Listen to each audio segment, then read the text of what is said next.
Bonjour et bienvenue sur KTV en direct à la télévision, à la radio et sur les réseaux sociaux pour ce temps de parole consacré à une affaire qui a été jugée hier en justice. La CCI obtient gain de cause en justice et pour en parler, nous recevons Patrick Millan. Bonjour Patrick.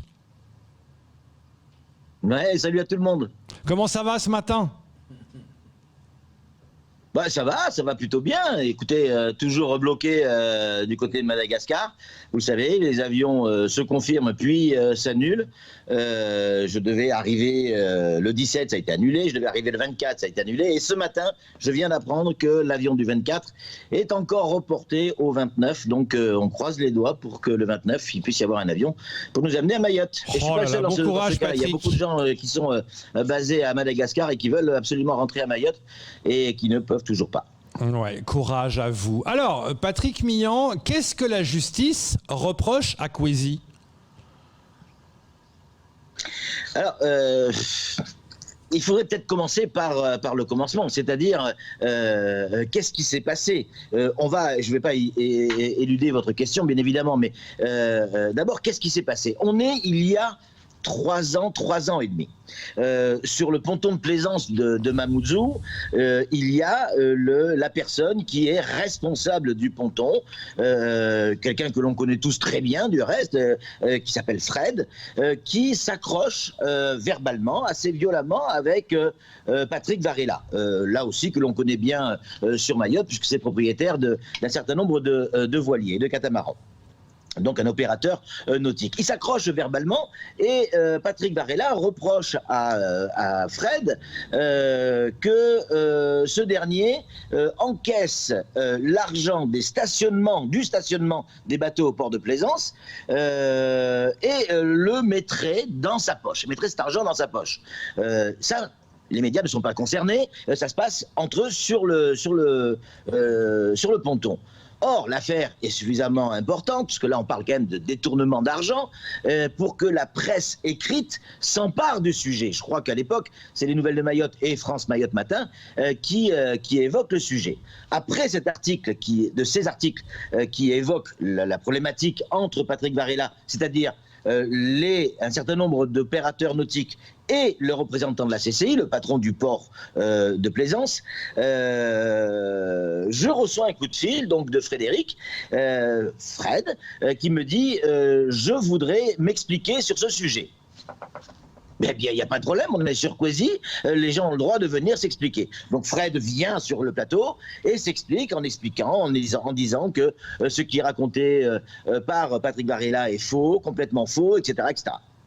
Avec des mots plus ou moins durs, mais pas aussi durs que ceux qu'on va entendre après. En tout cas, il vient en premier sur ce plateau. Après ce plateau, Patrick Varela exerce son droit de réponse et m'appelle à son tour et me dit « Moi aussi, je veux venir m'expliquer ». Qu'à cela tienne, on est toujours sur Kwesi, on a le droit de venir s'expliquer. Donc, il vient sur ce plateau. Et là, preuve, en tout cas, document à l'appui, puisqu'avant le plateau, il me montre un certain nombre de documents, des quittances qui ont été signés par Fred, un certain nombre de documents de témoignages également d'autres opérateurs nautiques qui expliquent. Après, ça c'est la justice qui devra décider si oui ou non. C'est vrai, mais qui explique, il n'était pas le seul, Patrick Varela, un certain nombre d'opérateurs nautiques qui expliquent que Fred aurait, et je mets tout ça au conditionnel, aurait proposé des remises sur le prix des parkings des bateaux, en quelque sorte, à condition que ce soit payé en espèces. Et il explique ça à la télévision, donc sur notre plateau, dans l'émission Temps de parole, la même que celle-là. Et c'est là où Patrick Varela utilise des mots qui sont un petit peu durs. Il traite Frédéric de voyou et d'escroc. Voilà les mots durs, en tout cas, qu'on pourrait imaginer. À ce moment-là, qu'est-ce que je fais? Puisque j'anime ce plateau à ce moment-là, je lui dis attention, ce que vous dites là, vous vous exposez à la justice. En tout cas, ils peuvent porter plainte pour diffamation. Et il dit il n'y a pas de problème, je suis prêt à aller en justice pour que l'affaire soit claire. Et donc, qu'est-ce que fait la CCI? En gros, ils disent, puisque pour M. Varela, ça ne pose pas de problème, on porte plainte pour diffamation contre M. Varela. Jusqu'à présent, la CCI ne porte pas plainte contre Kwesi. Kwesi n'est pas concerné par la diffamation à ce moment-là. Et puis, cette plainte, comme il s'agit de Fred et qui est assimilé fonctionnaire, cette plainte est obligée d'aller au bout. C'est-à-dire que le procureur suit l'opération et suit cette plainte. Et donc, du coup, qu'est-ce qui se passe? À partir du moment où le procureur se saisit de cette plainte, il est obligé d'appliquer la nouvelle loi Macron qui a été votée le 22 décembre 2018. Vous savez, cette fameuse loi contre l'infox, contre tout ce qui peut être dit sur les réseaux sociaux et les fausses news, les fake news, etc., etc. C'est une très très bonne loi à mon sens, en tout cas pour ça.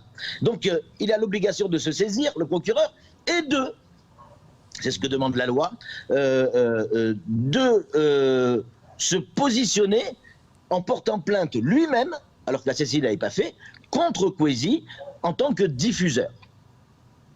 Et là, l'histoire commence. Figurez-vous quand même que j'ai pu discuter avec le président de la CCI à plusieurs reprises, y compris avec Fred, il m'a dit « mais on n'a rien contre toi, on n'a rien contre Kwesi. Pour nous, on n'a jamais porté plainte contre Kwesi. » C'est bien le procureur qui s'est saisi, parce que c'est la loi. C'est pas eux, c'est pas la CCI qui s'est saisie, c'est le procureur, c'est la loi. Figurez-vous que j'ai été mis en examen, tout de même. J'ai été entendu par un juge d'instruction. Quand on voit ce qui se passe actuellement sur Mayotte, en termes de violence, que ce soit verbale, physique ou tout ce que vous voulez, il y a quand même des questions à se poser sur les priorités. En tout cas, je suis entendu par un juge d'instruction, en présence d'un avocat, notamment Najim Amala, et où on me reproche, en fait, non pas d'avoir diffusé sur KTV, mais d'avoir rediffusé sur la chaîne KTV YouTube, qui est assimilée comme pour des réseaux sociaux, en fait. Et donc j'explique au juge d'instruction que, ok, très bien, mais qu'est-ce que j'aurais dû faire? Et vous auriez dû imaginer ou décider que les propos de M. Varela étaient diffamants. Et là, je lui dis, comment je peux savoir que les propos de M. Varela sont diffamants en quelques minutes, vu que la justice peut mettre plusieurs mois, voire plusieurs années, pour juger une affaire de diffamation. Moi, tout seul, dans mon petit coin, comme je le disais dans France de matin avec un peu d'humour, du haut de mes 1m65, je dois décider tout seul, comme ça, que M. Varela ou M. Fred ou M. Machin ou M. Intel ne doit pas passer sur nos antennes, donc sur les réseaux de nos antennes, parce que je l'ai décidé et que j'estime que... Mais de quel droit? De quel droit j'ai ce pouvoir? Nous vous avons perdu. On vous a un peu perdu, Patrick. Vous êtes un peu bloqué, la bouche ouverte. Mais c'est vrai, ce que vous expliquez là, on va essayer de récupérer. En fait, Patrick explique justement ce phénomène-là. Camar, c'est vrai que c'est compliqué d'avoir un invité, ça peut nous arriver à nous tous les jours. Quelqu'un qui dit quelque chose qui est diffamant, et nous, on n'y est pour rien au départ, et on devrait dire, taisez-vous, c'est faux. Non, mais c'est surtout, il l'a bien expliqué, c'est vrai que à l'époque, le journaliste ou l'intervieweur avait le droit de dire, messieurs, ça n'engage que vous, les propos que vous tenez. Maintenant, c'est vrai que il l'a bien rappelé avec cette loi Macron, voilà, qui met tout de suite en responsabilité le diffuseur. Maintenant, c'est pas au niveau de l'antenne directement, mais c'est le fait d'avoir diffusé, en tout cas, cet extrait du temps de parole ou le temps de parole sur YouTube.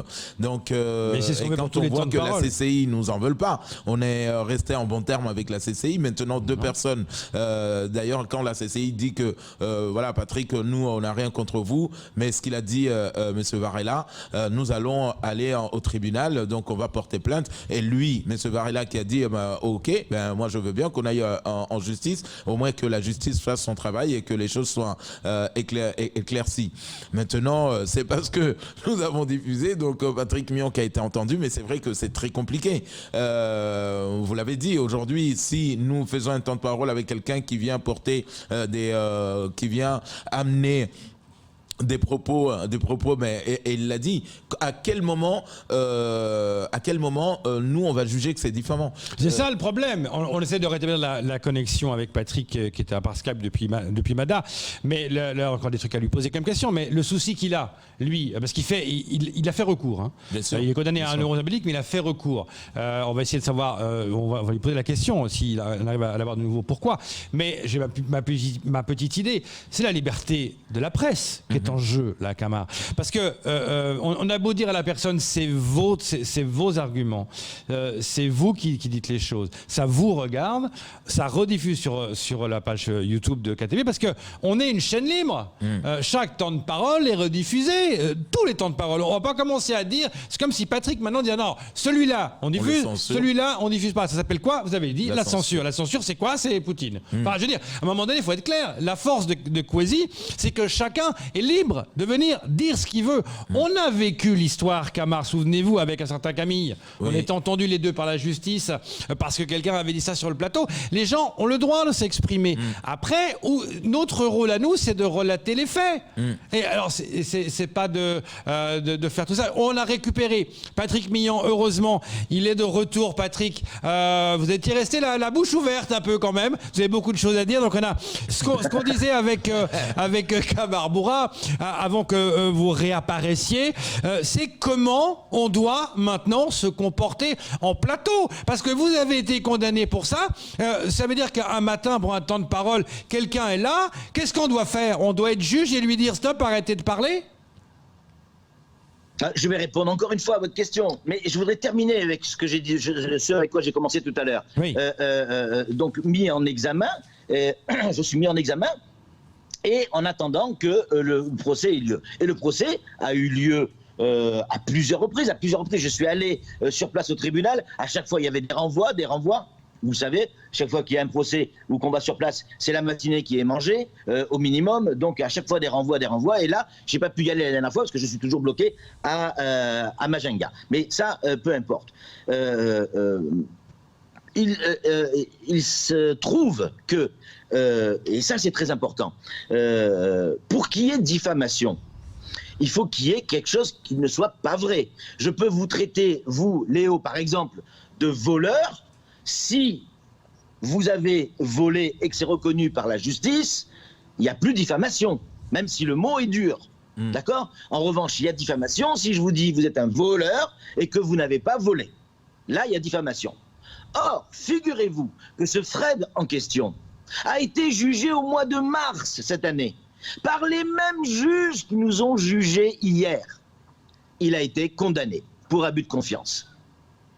Donc ça veut dire que ce qui a été dit sur le plateau et les documents que nous avez montrés et l'enquête très sérieuse que nous avions faite sur ce dossier-là étaient une nouvelle fois vrai. Donc il n'y a pas de diffamation puisqu'il y a ce qu'on appelle l'exception de vérité. Ce qui avait été dit par Patrick Varela sur notre plateau était vrai. Et ça a été du reste repris par nos confrères des Nouvelles de Mayotte, je crois que c'était hier ou avant-hier, qui l'ont parfaitement expliqué. Voilà le résultat. C'est aussi pour ça qu'on va aller en appel, parce qu'il y a quelque chose quand même qui n'est pas clair. Les mêmes juges qui nous jugent coupables de diffamation ont jugé le fameux Fred en question coupable des faits qui lui étaient reprochés. Il y a quelque chose qui est difficilement compréhensible. Alors, maintenant, votre question, pardon, c'était quoi? C'était comment faut-il agir ou réagir? Oui, c'est-à-dire que le même cas de figure, quelqu'un arrive en plateau en temps de parole, dit quelque chose, ses propos peuvent être diffamants, mais nous, on ne le sait pas. Comment on doit agir maintenant? Est-ce qu'on doit dire, suite à ce jugement, taisez-vous, on change de sujet? Oui, c'est ça. C'est-à-dire que c'est ce que nous demande la justice. Attention, j'ai rien contre la justice. La justice ne fait que appliquer des lois votées par nos parlementaires, hein, ceux qu'on vote. Les juges et la justice ne sont que des techniciens des lois. Ils appliquent les lois. Les petits livres rouges, c'est pas eux qui les écrivent. Eux ont l'obligation d'appliquer ces règles. Donc c'est pas eux qui sont en cause, si on estime que cette loi est en cause. Mais oui, vous avez raison, c'est-à-dire que là, demain, je reçois quelqu'un ou vous recevez quelqu'un qui dit, je sais pas moi, tiens, monsieur un tel homme politique est pas très clair avec l'argent et notamment les subventions qui sont données par le conseil départemental. On laisse entendre que cette personne-là détourne de l'argent. Eh bien là, vous dites stop, on coupe à la demande de la justice et d'Emmanuel Macron. On coupe, parce que c'est Emmanuel Macron qui a demandé cette loi. Hein. On coupe et on arrête. Terminé. Au revoir, monsieur. Attendez, de quel droit? Il va nous dire, mais de quel droit vous êtes? Je suis juge. J'ai le droit de juger. Et là où nous, on est très fort, et là je le fais avec un peu d'humour, comme je l'ai fait ce matin dans France Maillot Matin, là où on est très fort, c'est que ces mêmes juges qui mettent, quand je dis les juges, c'est l'appareil judiciaire, hein, de justice en tout cas, qui peuvent mettre plusieurs mois, voire plusieurs années pour décider si une affaire est diffamante ou pas. Nous, on va le faire en quelques secondes et en quelques minutes. Donc, pour répondre à votre question, on doit dire stop, monsieur, au revoir, merci d'être venu. Voilà. Imaginons, un autre exemple, imaginons, les syndicats de la magistrature arrivent sur notre plateau, comme c'est déjà arrivé à plusieurs reprises, et nous disent que qu'ils ont pas assez de moyens et que l'État ne leur donne pas assez de moyens pour travailler. J'estime que c'est diffamant contre l'État. Donc je leur dis, monsieur, stop, taisez-vous. Mais c'est impossible à faire, ça, Patrick. Peut-être que j'ai tort. C'est ingérable. C'est ingérable à faire. Qui on est pour juger? Notre rôle, c'est d'informer, pas de juger. Exactement. Eh bien, c'est ce que nous demande aujourd'hui cette loi, la loi fake news, hein, la loi du 22 décembre 2018. C'est ce qu'on nous demande, à nous, télévision, de devenir des juges. Voilà, des juges immédiats, des juges flash. Et je disais, nous, on devient des juges de plateau pour faciliter le travail des juges du siège. Les juges du tribunal sont désormais des confrères. Non, mais Patrick, une question très très très simple. C'est vrai que avec cette loi fake news, comme vous dites, aujourd'hui, on se rappelle d'autres affaires, Patrick Mion, notamment une affaire sensible, l'affaire Roukia. Vous avez toujours décidé de donner de l'information aux Mahorais. Là, cette loi fake news aujourd'hui, elle est un peu paradoxale quand on voit qu'on défend la liberté de l'expression et nous donnons la parole sur ce plateau. Alors, qu'est-ce qu'on fait avec cette loi? Est-ce qu'on continue? Parce qu'avec des affaires sensibles comme l'affaire Roukia, vous avez décidé vous-même de continuer à informer, à donner l'information aux Mahorais. Alors là, aujourd'hui, qu'est-ce qu'on fait concrètement? Mais on va continuer, Camar, Léo. On va continuer à faire notre métier. C'est-à-dire, on va continuer d'informer. Et on continuera d'aller au tribunal et d'aller en appel. Mais pour répondre clairement à votre question, on ne va pas baisser les bras. Pourquoi vous croyez qu'on a créé la télévision? Pourquoi vous croyez qu'on a repris la radio? Pourquoi vous croyez qu'on a créé ou repris ce journal France Mayotte? Pourquoi on a créé l'infoquesie.fr? Justement, pour compenser ce manque de liberté d'expression qui a manqué à Mayotte depuis tant d'années. On ne va pas aujourd'hui baisser les bras. Je n'ai pas fait tout ça pour gagner de l'argent. Si c'était le cas, je peux vous dire que je ne serais pas là où je suis aujourd'hui. Puisque on perd de l'argent tous les ans avec la télévision, on perd de l'argent. On le fait uniquement pour maintenir cette liberté d'expression. Et Mayotte en a besoin. Mayotte en a besoin. Alors, certes, c'est à nous à faire en sorte que nos invités ne s'emballent pas trop et ne sortent pas des rails. Et là-dessus, la raison à la justice. Mais ce boulot, on le fait déjà. Et c'est pas là-dessus qu'on nous juge. On nous juge sur le fait qu'on a rediffusé ce temps de parole sur YouTube, parce que YouTube est assimilé aux réseaux sociaux. Et donc, la loi dit, comme la technique, la loi dit, si c'est rediffusé, on estime que c'est diffamant, donc vous êtes condamné. Voilà. Donc en clair, si on doit suivre... Si on doit suivre la loi, on doit voir tous les temps de parole et dire celui-là on le fait, celui-là on ne le fait pas, pour se protéger. Donc c'est totalement impossible. Et d'ailleurs, quand on parle de diffamation, on n'a qu'à prendre un sujet assez récent. C'est Estelle, pour la vaccination. On a relayé l'information. Là aussi, on pourrait très bien, vous pourriez très bien, Patrick Mignon, dire stop, ça c'est diffamant, on diffuse pas, on fait rien. On l'a diffusé sur InfoQuezy, on en a parlé dans le JT. On a eu des réactions d'ailleurs du rectorat et autres, mais là, c'est typiquement un fait clair. Vous devriez dire stop, on fait pas. C'est ça, c'est ce que nous demande la loi fake news. C'est ce que nous demande aujourd'hui la justice. Clairement, c'est là où il y a danger, Léo Camard. C'est là, et j'appelle également à nos confrères de la presse écrite, de la télévision, de la radio, basés à Mayotte. J'ai bien vu les articles aujourd'hui où tout le monde se fait plaisir. Millian est condamné. Oui. C'est pas ça le problème. Le problème, c'est qu'en fait, au lieu de se faire plaisir et de dire Millian est condamné, ça serait dans la logique de dire attention, la liberté de la presse est en danger. C'est ce que font d'autres médias au niveau national. Et vous allez le voir que cette info va être reprise par un certain nombre de médias nationaux qui je les ai eu au téléphone hier, qui ne comprennent pas. Mais c'est ça, c'est la liberté de la presse qui est en danger, Patrick. C'est pas les juges, hein, Comment ? C'est la liberté de la presse qui est en danger, là. La liberté de la presse, la liberté d'expression. La liberté d'expression. La liberté de la presse, je trouve que la presse, elle est plutôt bien protégée avec cette loi sur la liberté de la presse. On peut toujours améliorer, je suis d'accord.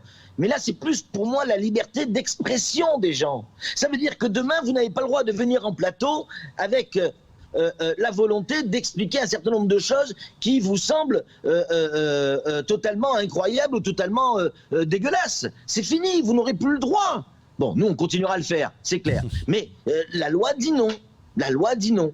Et c'est important parce que figurez-vous que depuis le 22 décembre 2018, donc depuis que cette loi a été votée par nos parlementaires, faut-il le rappeler, il n'y a jamais eu de condamnation en France. Jamais. D'un média, je parle, hein, pour un média. Jamais. La première condamnation qu'il y a eu en France, qui va faire donc jurisprudence, c'est celle-là. C'est celle-là. Vous vous rendez compte de la situation ? Ouais. Ça veut dire que demain, quelqu'un, je dis n'importe quoi, une grande chaîne comme TF1 ou BFM ou CNews ou France 2, non, parce que c'est l'État, mais il ne leur arrivera pas grand-chose, les France Télévisions. Mais une chaîne privée, demain se retrouve dans la même situation. Le juge qui va juger cette affaire devra regarder les jurisprudences, il va dire « Ah, mais attention, à Mayotte, il y a une jurisprudence comme quoi, effectivement, il y a eu cette décision, donc on doit appliquer la même. » C'est terminé. Ça veut dire que cette décision-là peut être fatale pour toutes les chaînes de télévision qui un jour auront le même type de problème. C'est pour ça que c'est important. Et c'est là où il faut se battre. C'est pas pour les 1 euro sur lesquels on est condamné, ni même les 300 euros d'amende. Le problème, il n'est pas là. Vous imaginez bien qu'on n'est plus à 1 euro près, j'allais dire. Mais c'est véritablement, le fond, c'est véritablement la liberté d'expression. Et vous savez à quel point je suis attaché à ça. Et vous savez, et c'est la raison pour laquelle on a créé la radio, la télévision, le journal, etc. Pour cette liberté d'expression. On est en France. Ou alors, qu'on me dise autre chose. Merci Patrick Millian de votre franc-parler. Effectivement, on est 100% Mayotte, on est 100% avec vous. Ouais, si vous me permettez, je voudrais juste conclure sur une phrase, un texte qui a été dit par Voltaire. Il a dit « Je ne suis pas d'accord avec ce que vous dites, mais je me battrai jusqu'à la mort pour que vous puissiez avoir le droit de le dire. » Et ça pour nous, c'est le plus important. Même si on n'est pas d'accord avec les gens qui disent un certain nombre de choses, on doit se battre pour qu'ils aient le droit de s'exprimer. C'est ça, la démocratie. Merci Patrick Millian et surtout, bon courage. À bientôt. On en a besoin. Merci beaucoup. Au revoir. C'est tout pour ce temps de parole. Tout de suite à la suite de vos programmes.